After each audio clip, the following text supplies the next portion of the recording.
Hewan-hewan pun sujud. Semua batu-batu mengucapkan salam.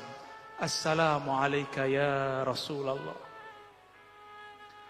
Sampailah kemudian di suatu masa yang ditunggu-tunggu, tanpa dikira, tanpa direncanakan, si rahib yang bernama Bukhairah mendapatkan apa yang dia tunggu puluhan tahun. Ternyata ada kafilah di ujung sana, berasal dari negeri Mekah, membawa keajaiban. Dia perhatikan semua pohon merunduk, tiada kafilah seperti ini. Dia perhatikan semua hewan pun sujud, tapi manusia tidak jaga sadar. Dia perhatikan di atas kafilah itu ada awan.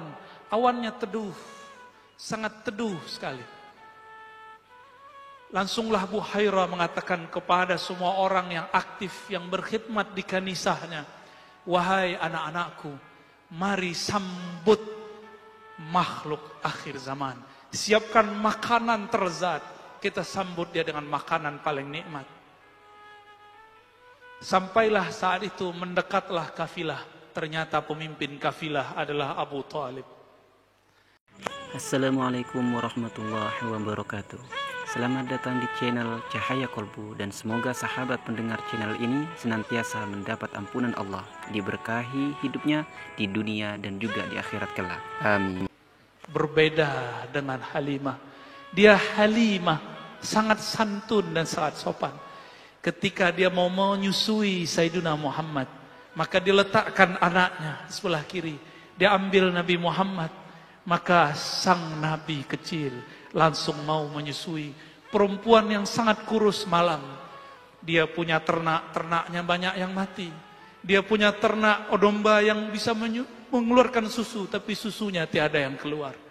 Tapi semenjak dia mendatangi Nabi Muhammad dibawa pulang.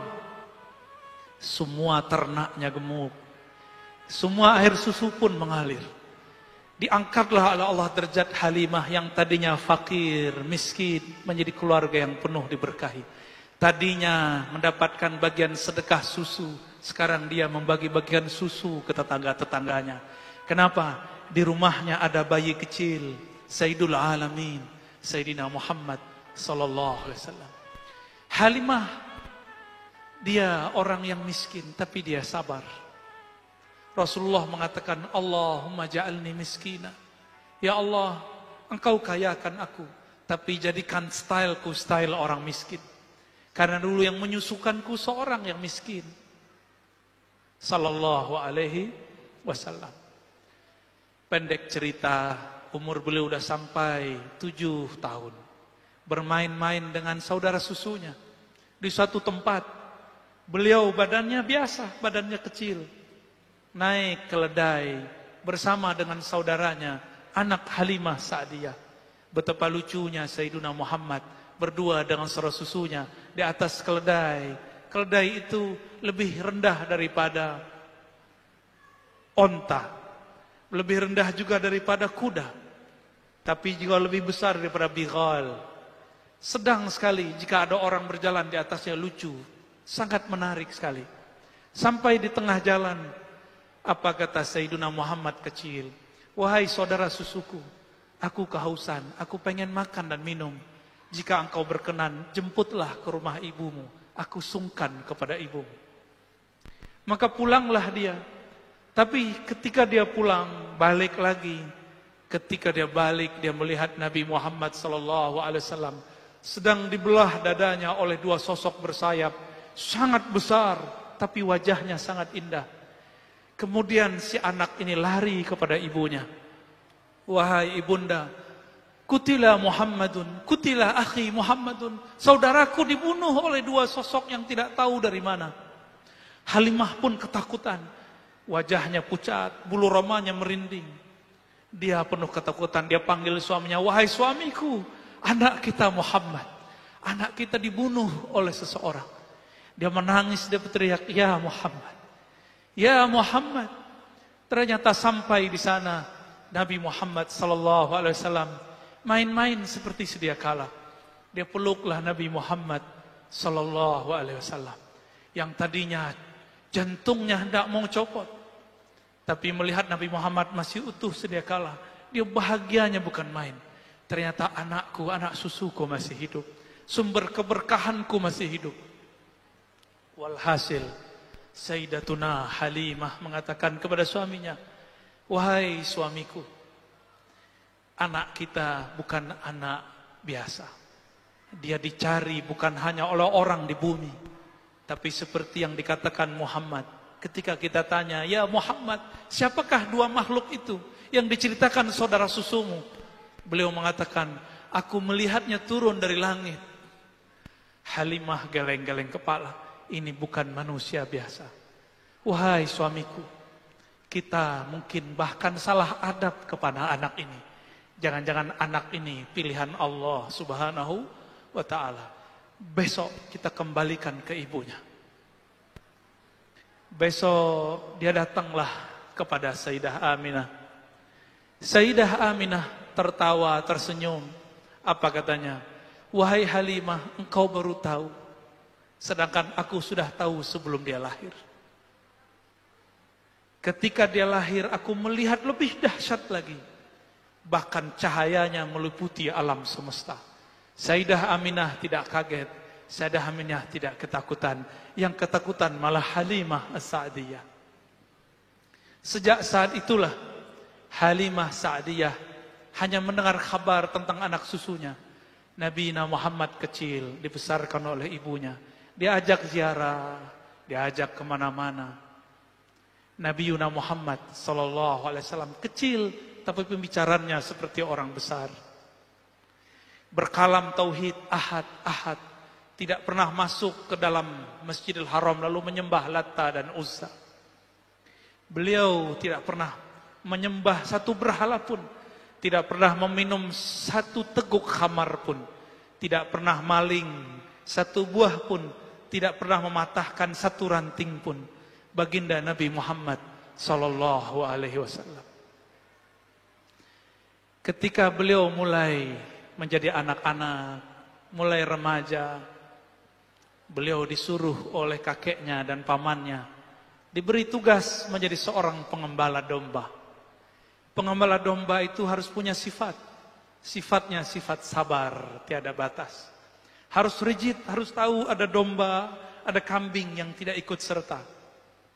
Dan tidak boleh mengambil satu pun sampai lapor kepada tuannya. Nabi Muhammad belajar di situ amanah. Beliau belajar di situ bagaimana sabar. Jangankan manusia, domba pun beliau sangat sayang. Nabi Muhammad kecil kemudian berkembang jadi dewasa. Sebelum beliau berumur 20 tahun terjadi perang di antara orang-orang Arab. Nabi pun ikut berperang. Kemudian selesai perang, terjadilah rapat besar di Ka'bah.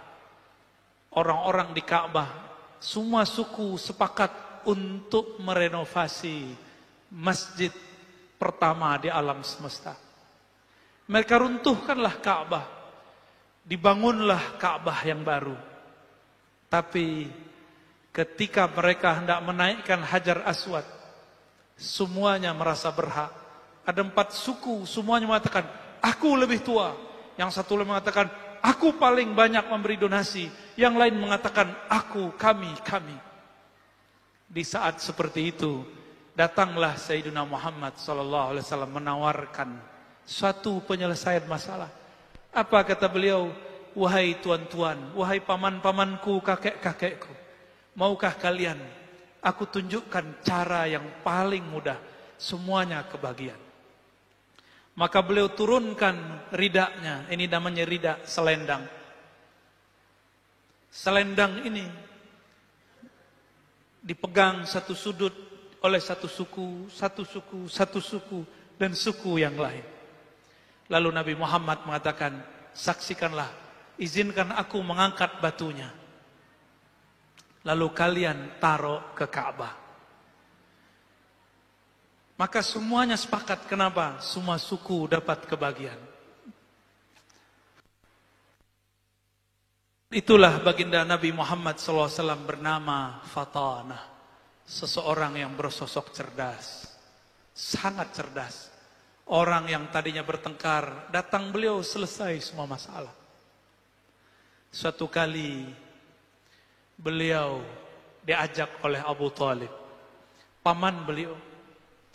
Wahai Muhammad anakku, kata Abu Talib, karena Abu Talib adalah abang kakanda daripada Abdullah. Ikutlah aku berdagang ke negeri Syam. Syam dulu dinamakan negeri Rum, negeri Romawi, Romawi Timur. Bahasanya bahasa Yunani, bahasa Romawi. Dua bahasa itu dipakai. Makanya ibu kotanya dalam bahasa Arab disebut Dimashq, dalam bahasa sana disebut Damaskus. Ada us menunjukkan bahasa asli sana. Diajaklah Nabi Muhammad SAW remaja untuk berangkat ke negeri Syam. Ternyata sebelum masuk ke pusat kota Damaskus, sudah ada rahib yang setiap hari melihat adakah kafilah yang membawa tanda-tanda kerasulan.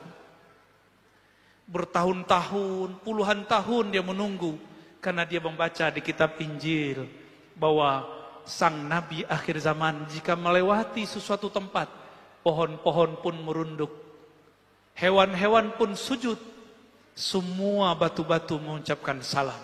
Assalamualaikum ya Rasulullah. Sampailah kemudian di suatu masa yang ditunggu-tunggu, tanpa dikira, tanpa direncanakan, si rahib yang bernama Bukhairah mendapatkan apa yang dia tunggu puluhan tahun. Ternyata ada kafilah di ujung sana, berasal dari negeri Mekah, membawa keajaiban. Dia perhatikan semua pohon merunduk, tiada kafilah seperti ini. Dia perhatikan semua hewan pun sujud, tapi manusia tidak jaga sadar. Dia perhatikan di atas kafilah itu ada awan, awannya teduh, sangat teduh sekali. Langsunglah Bukhairah mengatakan kepada semua orang yang aktif, yang berkhidmat di kanisahnya, wahai anak-anakku, mari sambut makhluk akhir zaman. Siapkan makanan terzat, kita sambut dia dengan makanan paling nikmat. Sampailah saat itu, mendekatlah kafilah. Ternyata pemimpin kafilah adalah Abu Talib. Abu Talib pun disambut oleh rahib yang bernama Bukhairah. Diajak makan semuanya, tapi dilihat ke atas, kenapa awannya tiada? Bertanyalah Bukhairah sang rahib, wahai Tuan Abu Talib, adakah engkau menyisakan anggotamu di belakang? Apa kata Sayyiduna Abu Talib? Ada, masih bocah kecil, masih belajar-belajar berdagang. Gak penting bagimu, cukup aku berhadapan denganmu dan kawan-kawanku, saudara-saudaraku. Kata rahib, tidak, antarkan aku kepadanya, bawa makanan ternikmat. Maka Abu Talib pun menghantarkan. Bertemulah Bukhairah, bertemulah ia. Tidak sanggup dia menahan air matanya. Dia peluk Muhammad kecil. Apa kata dia? Hada Sayyidul Alamin. Ini adalah penghulu alam semesta. Abu Talib pun bertanya, wahai Bukhairah, apa-apaan engkau? Apa buktinya? Kenapa engkau mengatakan ponakanku ini, anakku ini adalah penghulu alam semesta? Apa kata Bukhairah? Di dalam kitab suci kami ditulis, Nabi akhir zaman tiadalah melewati suatu pohon kecuali pohon runduk kepadanya. Melewati suatu gunung, bebatuan-bebatuan pun mengucapkan salam kepadanya. Tiadalah hewan melewatinya kecuali sujud kepadanya. Aku memperhatikan dia semenjak engkau datang dari sudut jalan sana sampai di tempat ini. Inilah Sayyidul Anbiya wal Mursalin, penghulu semua nabi, penghulu semua nabi dan rasul.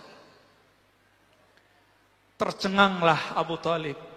Ternyata keponakannya bukan sembarang orang.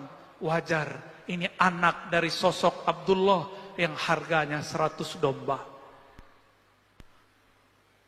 Akhirnya Bukhairah mensabdakan kalamnya. Apa katanya?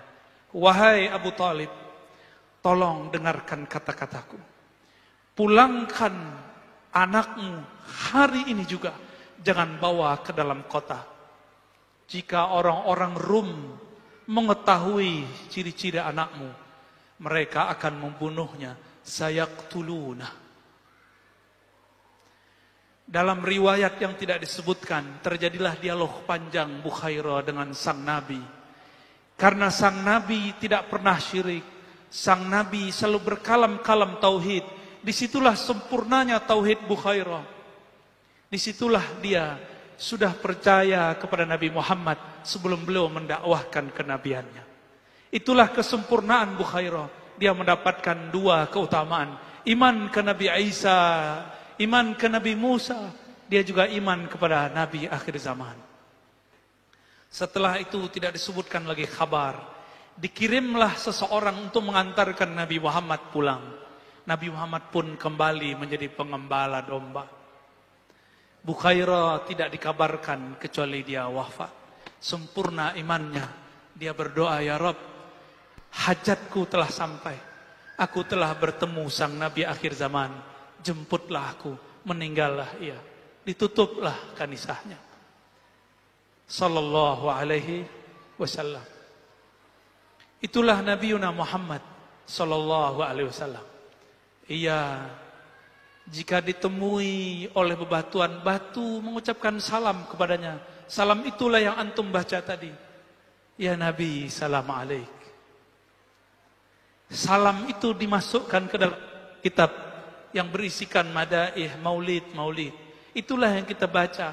Kadang kita malu kepada pepohonan, malu kepada hewan-hewan, malu kepada bebatuan. Batu yang keras kenal Rasulullah. Betapa keras kolbu ini. Orang mahalul qiyam disebut assalamu alaika. Ya Nabi, salam alaika. Tapi hati ini tidak juga tersentuh, tidak juga merinding, tidak juga bergetar. Betapa bohongnya kita. Disebut namanya tidak bersolawat. Disebut kisahnya tidak merinding. Disebut sifat-sifatnya tidak merindu. Bagaimana kita mengikuti syair? Kullul qulub, semua kolbu. Kepada Habibnya ilal habibi. Kepada kekasihnya pasti condong. Jika disebut nama kekasih, pasti air matanya mengalir. Inilah yang ditahan-tahan para perindu. Inilah yang ditahan-tahan para pecinta. Jika kolbunya kuat, dia bisa menahan tangisnya kepada baginda Nabi Muhammad sallallahu alaihi wasallam. Pendek cerita, Nabi Muhammad pun kemudian malakoni menjadi manusia biasa.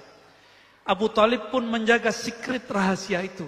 Sehingga banyak yang tidak tahu bahwa Abu Talib termasuk orang nomor 2 yang percaya kepada Nabian Muhammad SAW. Mungkin nomor 3 setelah Bukhairah. Tapi kadang-kadang kita menggunakan beberapa riwayat yang lain.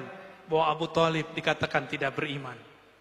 Saya meyakini Abu Talib adalah orang nomor 3 atau nomor 2 yang beriman setelah Sayyidah Aminah, Bukhairah, lalu Abu Talib. Apakah kurang perjuangan Abu Talib ketika orang-orang Quraisy yang kafir ingin membunuh Nabi Muhammad, beliaulah yang menjaga.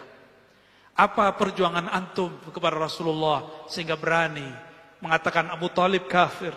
Adakah yang menjaga Rasulullah SAW seperti Abu Talib? Adakah yang berkorban hidup matinya untuk Rasulullah seperti Abu Talib? Maka beradablah kepada Rasulullah. Hentikan kata-kata Abu Talib finnar. Kata-kata Abdullah finnar. Kata-kata Aminah finnar. Itu kata-kata yang membuat Nabimu sedih. Kata-kata yang membuat Nabi Muhammad tidak suka. Suatu kali Zainab binti Abi Lahab datang kepada Rasulullah menangis. Wahai pamanku Rasulullah, aku dicaci maki oleh orang-orang yang merupakan sahabatmu. Apa kata mereka? Ya binta ahlin nar, wahai anak penduduk ahli neraka Abu Lahab. Aku sedih wahai Rasulullah Maka orang yang memanggil Zainab dengan panggilan ejekan ini disidang oleh Rasulullah. Lalu Rasulullah mengatakan, la tuhzil ahya bil amwat.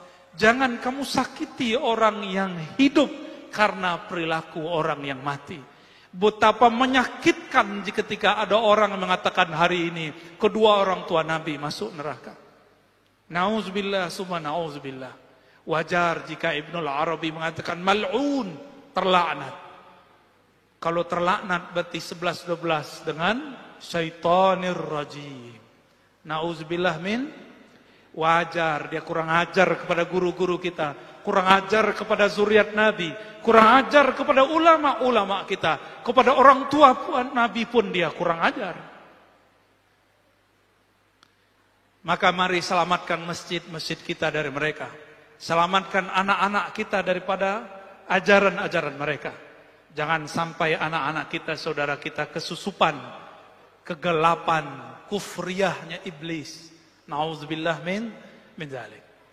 Bapak saudara makan Allah, itulah beberapa kisah yang dapat saya bagikan tentang baginda Nabi Muhammad sallallahu alaihi wasallam. Jika diteruskan, bisa saya yang tidak kuat, bisa antum yang menjerit. Semoga cinta ini sampai kepada baginda Nabi Muhammad sallallahu alaihi wasallam. Ya Sayyidana ya Rasulullah, wahai baginda Rasulullah, kami malam ini berkumpul di masjid yang nama masjidnya pun diambil dari gelarmu, Masjid Nabawi. Izinkan kami meneguk air haudmu, air telagamu nanti, wahai Rasulullah. Wahai Rasulullah, terimalah salam dari kami, terimalah rindu dari kami, terimalah cinta dari kami. Ya Allah, kalbu ini lebih keras dari batu. Kalbu ini lebih susah diatur daripada binatang. Kalbu ini lebih gelap daripada semua kegelapan. Namun berkat cinta kami kepada Nabi Muhammad, ya Allah, maka beri cahaya di kalbu kami, ya Allah. Lembutkan hati kami yang keras, ya Allah. Ya Allah, kalbu kami sangat keras, ya Allah. Disebut namanya kami tidak tersentuh, ya Allah. Disebut namanya kami tidak rindu, ya Allah. Disebut kisah-kisahnya kami pun tidak bisa membayangkan hidup bersamanya, ya Allah. Maafkan kami, ya Allah. Ya Afu, ya Karim, ya Ghaffar, ya Ghafur. Bihaqqi Sayyidina Muhammad, dengan kebesaran Nabi-Mu, ya Allah. Jadikan kami yang hadir malam ini, yang menyaksikan maulid Nabi-Mu Muhammad sallallahu alaihi wasallam. Orang yang Kau ringankan beban hidupnya, yang Kau ringankan dosa-dosanya, yang Kau ringankan azab-azabnya, yang Kau tutup semua kegelapan kami dengan cahaya-Mu. Berapa banyak pun dosa kami, ya Allah, namun jika rahmaniyah-Mu, kasih sayang-Mu melimpahi kami, semuanya akan melimpahi, semuanya akan menutupi kami, ya Rabb. Allah masturna bisitrikal jamil. Ya Allah yang maha indah, kami ini tidak indah, ya Allah. Amal kami sangat buruk, ya Allah. Batin kami sangat busuk, ya Allah. Namun dengan keindahan keharuman-Mu, ya Allah, maka harumkan kalbu kami dengan nama Nabi-Mu, ya Allah. Rabbana atina fid dunya hasanah wa fil akhirati hasanah wa qina adzabannar. Ya Allah, berikan yang kami yang hadir malam ini kebahagiaan di dunia dan di akhirat. Berkah Nabi-Mu Sayyidul Awwalin, Sayyidul Akhirin. Jika kami dibangkitkan nanti di padang mahsyar, izinkan kami mendapatkan tanda pengenal, cahaya yang memancar di wajah kami, cahaya bekas wudu, cahaya sujud, sehingga Nabi-Mu mengenali kami. Jangan jadikan kami orang yang mengatakan ya Rasulullah, tapi Rasulullah tidak menoleh kepada kami. Jangan jadikan kami, ya Allah, orang yang mengaku umat Nabi Muhammad, tapi Nabi tidak mengakui kami. Jadikan kami, ya Allah, tanpa mengaku pun Nabi menjemput kami.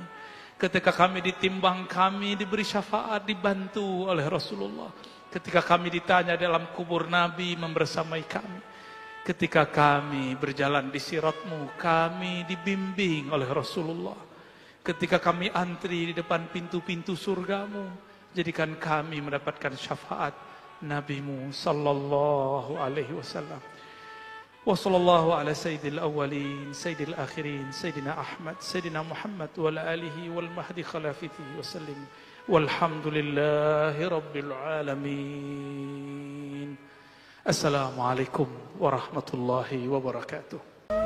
Terima kasih sudah berkunjung di channel Cahaya Kolbu.